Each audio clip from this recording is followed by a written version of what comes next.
கர்த்தருடைய நாமத்துக்கு மகிமை உண்டாதாக. ஆண்டவர் எனக்கு கொடுத்த இந்த வாய்ப்புக்காக கொடான கொடி நன்றியை தெரிவித்துக் கொள்கிறேன்.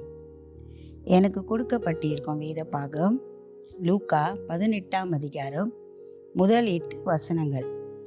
சோர்ந்து போகாமல் எப்பொழுதும் ஜெபம் பண்ண வேண்டும்.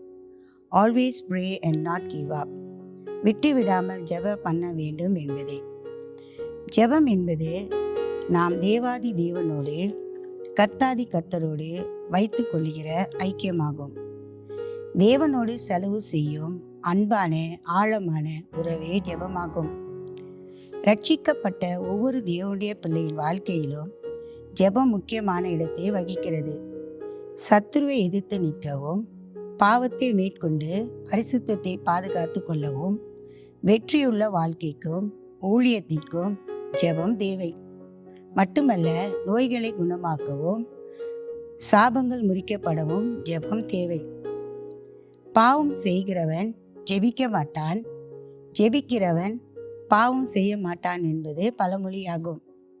பிரியமானவர்களே, இயேசுவின் வாழ்க்கையை நாம் பார்க்கும்போது இயேசு சோர்ந்து போகாமல், அதாவது விட்டு விடாமல் ஜெபித்தார் என்று வேதத்திலே நாம் பார்க்கலாம்.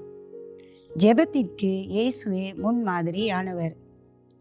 மார்க்கு 1:35 அதிகாலையில் இருட்டோடு எழுந்து புறப்பட்டு போய் ஜெபம் பண்ணினார் என்றும், மார்க்கு 6:46-47 சாயங்காலத்தில், அதாவது மாலையில் ஜெபம் பண்ணினார் என்றும் பார்க்கலாம். லூக்கா 5:16 தனிமையில் தேவனோடு உறவாடி ஜெபம் பண்ணினார் என்றும், லூக்கா 6:12 இரா முழுவதும் தேவனை நோக்கி ஜெபம் பண்ணினார் என்றும் நாம் வாசிக்கலாம்.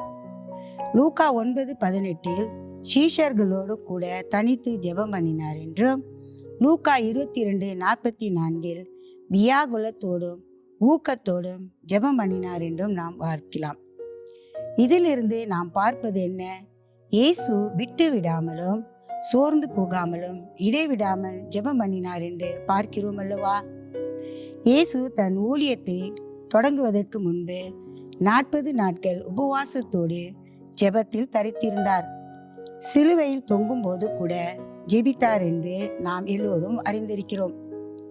வாசிக்க கேட்ட இந்த பாகத்தில் ஒரு விதவை அவளுக்கும் அவள் எதிராளிக்கும் இருக்கிற காரியத்திற்கு நியாயம் செய்யும்படி அநீதியான நியாயாதிபதியிடம் விண்ணப்பம் பண்ணினாள் என்று நாம் பார்க்கலாம்.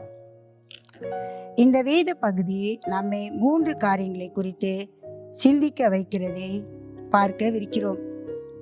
1. விசுவாசத்தோடு விட்டு விடாமல் ஜெபிக்கிறோமா? மனதுருக்கம் நமக்கு உண்டா? 2ஆம் வருகையில் அவரை சந்திப்பேன் என்ற விசுவாசம் உண்டா? அன்பானவர்களே, நம்மை நாமே சற்று ஆராய்ந்து சிந்தித்து பார்ப்போம்.